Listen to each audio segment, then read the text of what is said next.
Assalamualaikum warahmatullahi wabarakatuh. Ila hadratil mu'allifatil kitab wa mushahabi wa mutasaddirin syai'illah al-fatihah. A'udzubillahi minasyaitonir rajim. Bismillahirrahmanirrahim. Alhamdulillahirabbil alamin arrahmanirrahim maliki yaumiddin. Iyyaka na'budu wa iyyaka nasta'in ihdinas siratal mustaqim siratal ladzina an'amta 'alaihim ghairil maghdubi 'alaihim waladdallin. Alhamdulillah kita ketemu lagi di sore ini pada pertemuan keempat. Kita masuki babu soal Jibril Nabi Nabi alaihissalam.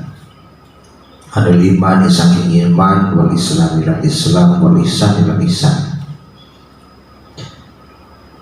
An Abi Hurairah radhiyallahu anhu qala kana ono sopan Nabi kadang Nabi sallallahu alaihi wasallam iku barizan wong kang ngedeng yauman ing dalem suci dina linnasi maring manungsa fa'atahu mongko nekane ing Kanjeng Nabi sapa rajulun wong lanang faqala mongko ngucap sapa rajul ma iku apa al-imanu taiman qala dawu Kanjeng Nabi al-imanu taiman iku antumina yen to iman sira billahi Gusti Allah wa malaikatihi lan malaikat Allah wa biliqaihi lan kelawan tetemu Allah wa bi rasulihi lan kelawan utusane Allah wa tu'mina lan yen to iman sira bil ba'thi kelawan tangi saking kubur.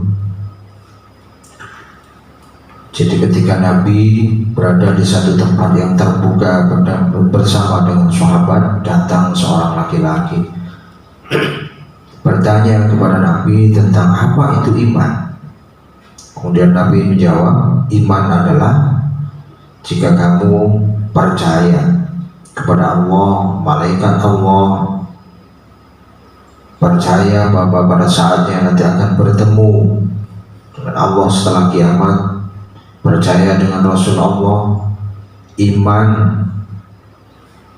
atau percaya bahwa akan ada hari berbangkit atau bangun setelah tidur sekian waktu di kubur atau yaumul ba'tsi, hari di mana manusia dibangkitkan dari alam kubur. Qala ngucap sapa rajul ma iku apa al-islamu Islam. Jadi setelah dijawab tentang iman, masih bertanya lagi tentang kemudian kalau Islam itu apa?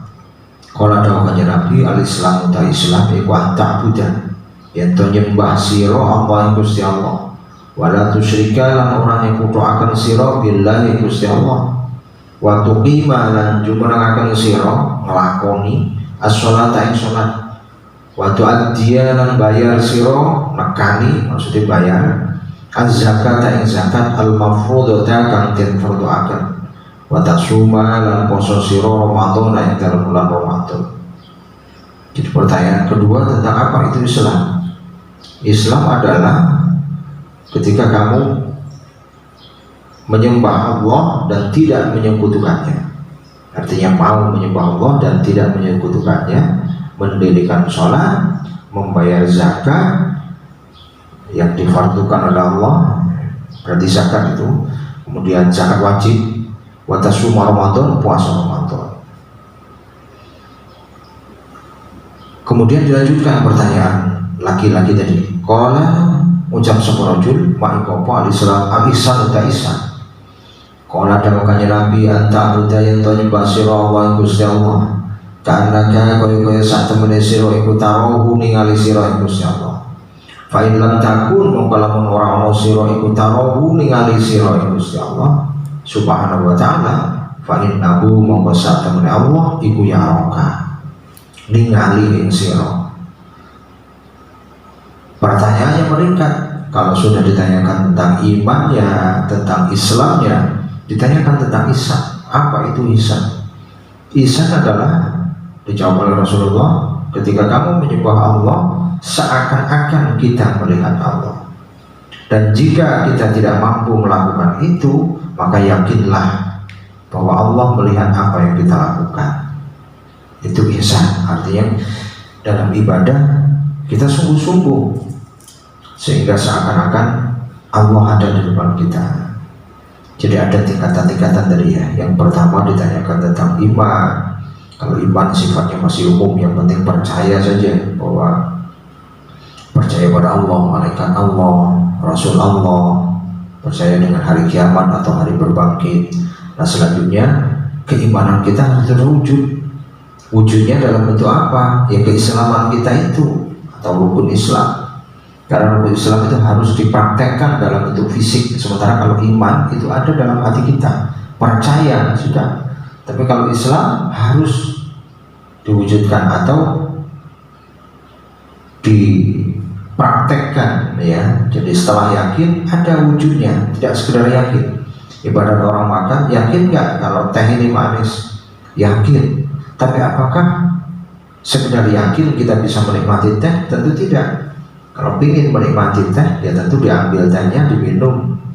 Sama Islam, ya kita beriman pada Allah. Apakah cukup dengan beriman? Tentu tidak. Harus diwujudkan dalam bentuk tingkah laku berupa Islam tadi.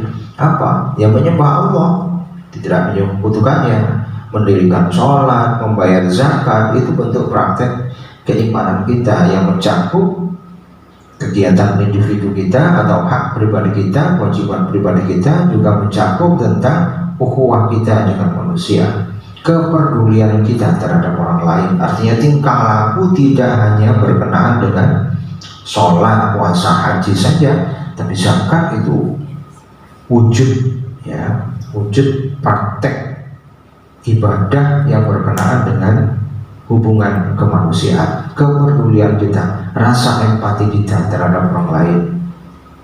Yang itu bagian dari zakat wajib. Nah, nanti masih harus ditambah lagi mungkin dengan yang sunnah berupa infak, sedekah dan lain-lain. Dilanjutkan lagi pertanyaan dari seorang laki-laki tadi. Qala ngucap semurojul mata iku dalam kapan as-saatu ta mongsone kiamat.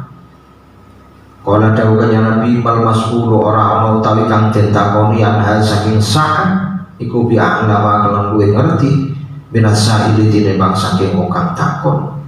Wa sa'u birukalan bakal awe habar ingsun sira an asrotiha saking tengere sa'ah. Ida waladan nalikane nglahiraken sapa alamatu amat wadon budaknya robbaha ing gustine amat. Wa idza tatawala lan arikana ing unggul-unggulan sepuraatul ibil wong kang angon unta albuhmu kang asor derajati fil bunyani ing dalam bangun gedung fi khamsin ayhiya utawi kiamah ya ayhiya utawi sa'ah iku fi khamsin ing dalam 5. Jadi pertanyaan berikutnya, kapan kiamat itu? Nabi menjawab, sesungguhnya orang yang bertanya itu lebih ngerti tentang kiamat itu. Atau dalam terjemah bebas hadis ini, masa mas'ulu anha bi'alam, sesungguhnya orang yang bertanya ya itu lebih tahu, atau orang yang ditanya ya tidak lebih ngerti dari yang bertanya. Artinya sudah mulai muncul tanda tanya, ini orang bertanya tapi Nabi kok malah jawabnya seperti itu. Tapi malah menjawabnya sesungguhnya yang bertanya itu lebih tahu. Nanti di ujung akan dijelaskan oleh Nabi siapa sebenarnya orang ini. Di antara tanda kiamat itu apa? Jadi Nabi hanya menjelaskan tentang tanda kiamatnya, bukan kapan waktunya. Yaitu pertama, ketika ada seorang amat, seorang budak yang melahirkan majikannya, atau seorang budak yang melahirkan orang yang pada akhirnya nanti menjadi majikannya. Tanda berikutnya apa? Ketika ada ru'atul ibil, orang yang mengembala unta berlomba-lomba mendirikan bangunan yang megah ya. Kemudian ada tanda lagi ya, fi khamsin la ya'lamuhunna illallah. Kemudian yang lain adalah tidak diketahui kecuali Allah yang tahu. Sumbatala mengkono dimacakan sopan Nabi banyak Nabi SAW. Inna Allah sa'adabani Gusti Allah iku indahu iku dalam harsani Gusti Allah ilmu sa'ati utawi ngawarui dino kiamat. Al ayat untuk masalah ayat. Sumbat baru mengkono dimungkur sopan rojul. Faqala Rasulullah SAW ruddu nututono sira ing rajul falam yaro mongko ora ningali sapa sahabat sayan ing suci. Setelah itu laki-laki tadi pergi berpaling dari Rasulullah dan pergi. Setelah pergi Nabi memerintahkan untuk coba kejar, ikuti orang itu.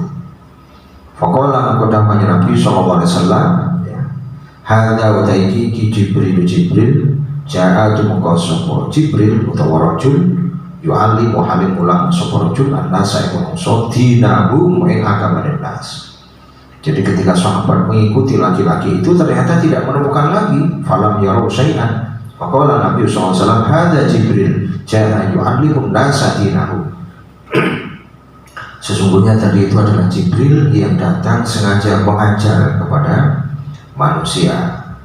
Qala Abu Ubaidillah ja'ala dadi akan kanya Nabi dalika ing mengkono-mengkono antum minailah kullahu yaskabene dalik binal imani asal saking iman. Jadi cara menyampaikan risalah di awal kenabian itu dengan berbagai ikhtiar. Di antaranya apa? Sampai malaikat Jibril pun turun mengajar kepada sekian banyak manusia yang bersama dengan Nabi, berarti sahabat waktu itu, memberitakan atau mengajarkan tentang iman, Islam, dan ihsan.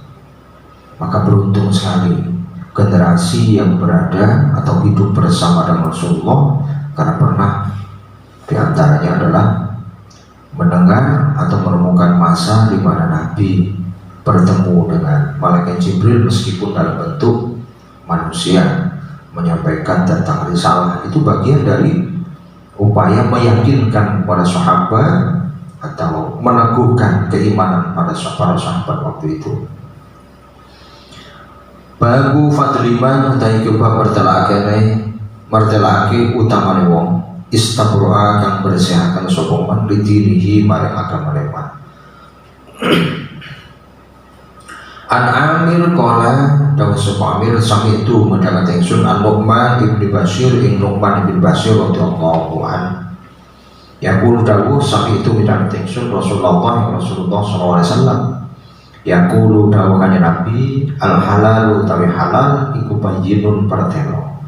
Wal haram utawi haram iku bayyinun pertelo.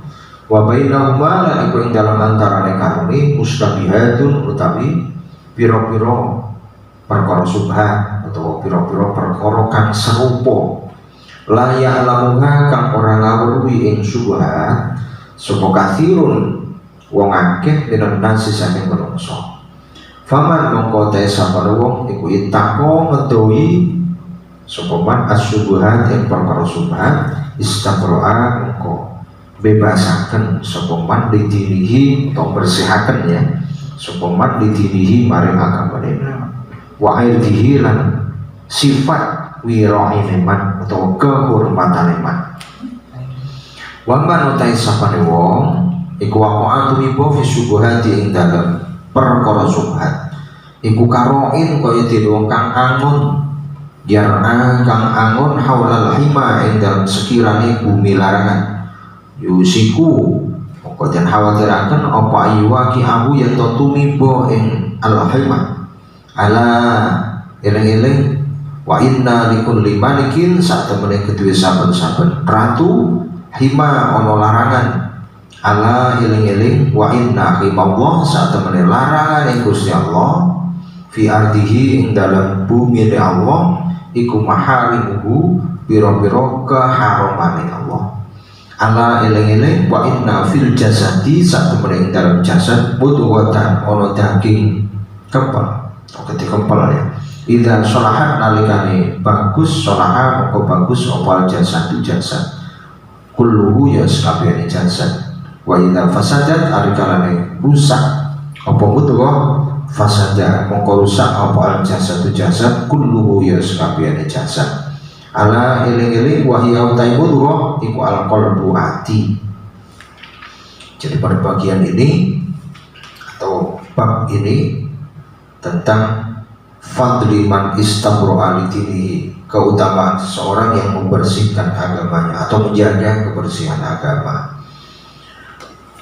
Di antaranya apa? Nabi tegaskan bahwa perkara halal itu jelas, perkara haram itu juga jelas. Artinya apa? Sesungguhnya syariat kita sudah dengan tegas menyatakan ini haram, ini halal. Tetapi di antara yang haram dan halal itu ada perkara yang bersifat musbihat atau sesuatu yang syubhat istilah kita sehari-hari. Ya mungkin ayam itu halal, sapi itu halal, anjing babi itu haram. Contohnya seperti itu. Itu perkara yang jelas. Perbuatan yang dilarang Allah. Ya, mencuri itu haram, membunuh itu haram. Tapi ada beberapa hal yang sifatnya musbihat. Contoh dari jenis binatang yang musbihat tadi mungkin keong contohnya. Tentu ada satu pertanyaan, bagaimana hukumnya keong ini? Kalau dia dihukumi dengan hewan air, tentu tidak perlu disembelih, sama seperti ikan. Tapi kenyataannya dia di darat umpamanya.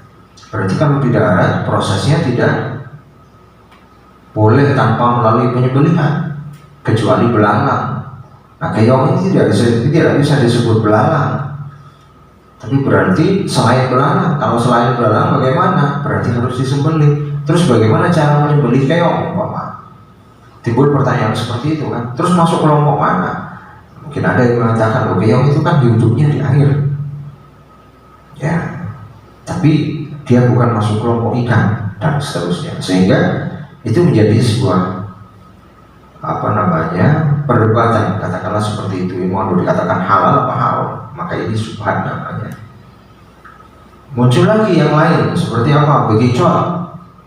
Jadi ada yang mengatakan bekicot ini masuk kelompok syubhat, tapi ada yang menyatakan bukan syubhat itu, tapi jelas haram karena dia hidup di darat. Sementara hidup di darat itu proses untuk memakannya harus melalui penyembelihan. Sementara bekicot harus disembelih dengan apa? Bagaimana cara menyembelihnya? Lehernya mana, kakinya mana, kepalanya mana, kita nggak ngerti. Dan ketika kita pegang, badannya masuk ke cangkangnya. Nah, bagaimana hukumnya? Nah, inilah yang akhirnya menjadi perbuatan lagi. Nah, ini yang namanya syubhat. Terus bagaimana sikap kita? Kalau kita ingin menjaga kualitas beragama kita, maka hindari yang haram, itu sudah pasti. Tapi menghindari yang syubhat, itu yang menjadi nilai plus. Jadi diibaratkan ada seseorang yang sedang mengembala kambing di suatu tempat yang dilarang. Nah, kalau kita memelihara atau mengembala kambing atau sapi di tempat yang berdekatan dengan satu wilayah yang dilarang, maka besar kemungkinan hewan yang kita pelihara itu akan menerjang atau akan masuk ke dalam wilayah yang dilarang itu, atau resikonya begitu tinggi. Nah, ibaratnya begitu, ketika kita sudah berani memakan atau mengambil sesuatu yang syubhat, maka besar kemungkinan pada saat yang lain kita ingin mencoba yang haram. Ibaratnya seperti itu.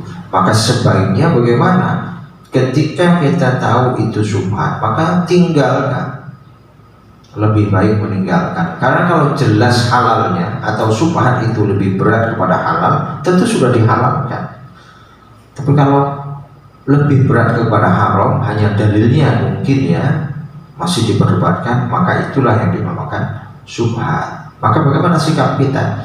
Kalau kita ingin meningkatkan kualitas beragama kita, maka tinggalkan yang syubhat tadi, bukan hanya yang haram. Kemudian di ujung hadis dikatakan wa inna fil jasadi mudghah.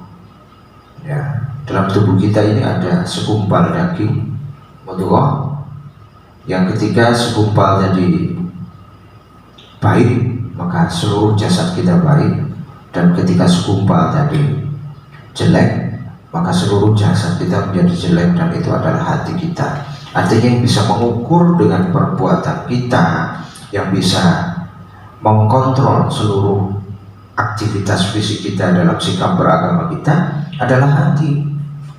Ya, apalagi kalau kita kaitkan dengan syubhat tadi, yang bisa mengukur siapa? Ya hati kita. Mungkin hal yang syubhat itu sangat menarik, ya, Tapi yang menariknya seperti apapun, kalau itu syubhat, kita coba untuk kita hindari. Supaya apa? Begitu kita mampu menghindari yang syubhat, tentu menghindari yang haram lebih mudah. Tapi kalau kita berani melakukan yang syubhat dalam jangka waktu yang lama, dan itu menjadi sebuah kebiasaan, mungkin pada saatnya sangat berbahaya, kita mungkin akan jatuh pada perkara yang haram. Kita masuki bab berikutnya, babu ad-dinun nasihat. Ad-dinu ta'amumu ikon nasihatu nasihat. Wa kulun nabi tawi dawuh kanjeng Nabi sallallahu alaihi wasallam, ad-dinu ta'amumu ikon nasihatu nasihat. Lillahi kedue Gusti Allah, wali rasulihi lan kedue utusane Allah, wali a'immatil muslimin lan kedue pira-pira pimpinane muslim, wa ammatihim lan umume muslimin. Qala Allah Ta'ala, idza nasahu nalikane padha mituturi bagus sapa muslimin lillahi kedue Gusti Allah wa rasulihi lan utusane Allah. Jadi agama itu ibaratnya nasihat atau sebuah nasihat bagi kita semua. Bagi siapa? Rasul Allah, para pemimpin, serta orang muslim. Artinya kalau kita ingin agama kita teguh, maka kita harus saling memberi nasihat. Yang memberi, yang menerima. Terus bagaimana bagi kita yang awam? Bagi kita yang awam, ada yang perlu kita ingat, bahwa Allah memberi kita satu mulut dan dua telinga. Artinya apa? Telinga kita dua, berarti lebih banyak mendengar daripada mengucap. Mendengar sebuah simpul nasihat dari orang lain. Maka kalau kita ingin baik, kita ingin sukses, banyak-banyaklah menerima nasihat, termasuk menerima kritik. Karena bagian dari nasihat itu mungkin wujudnya adalah kritik.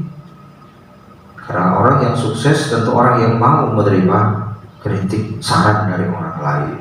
Memang kita harus pilih tentu. Saran itu mungkin ada yang bersifat bukan saran tapi cemoohan, tapi juga ada yang bersifat membangun. Bahkan kadang yang menurut kita cemoohan pun siapa tahu itu ada nilai baiknya untuk kita. Maka ad-dinun nasihat bagi siapapun itu. Kemudian hadis yang berikutnya, An-Jarir bin Abdillah qala bay'atu bay'at ingsun Rasulullah SAW ala iqamis shalah ing atase jumenengaken salat, wa ita zakat lan bayar zakat, wa nuski lan nasihat di kulli muslimin kedua sahabat-sahabat kaum muslim.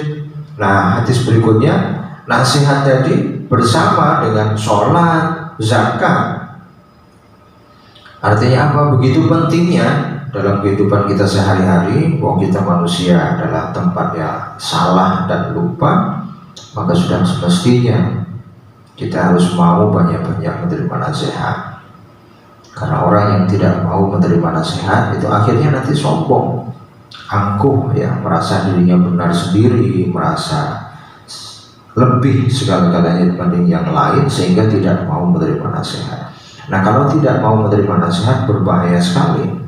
Mungkin ada orang yang sukses dengan tidak menerima nasihat, tapi pada saat dia jatuh, naudzubillah, lebih parah dari mereka yang mungkin sedikit sajalah ya mau menerima nasihat.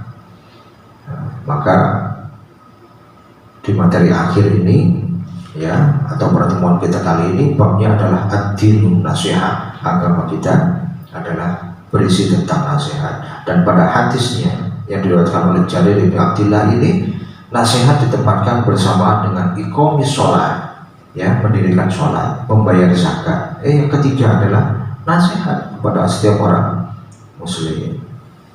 Wallahu a'lam. Assalamualaikum warahmatullahi wabarakatuh.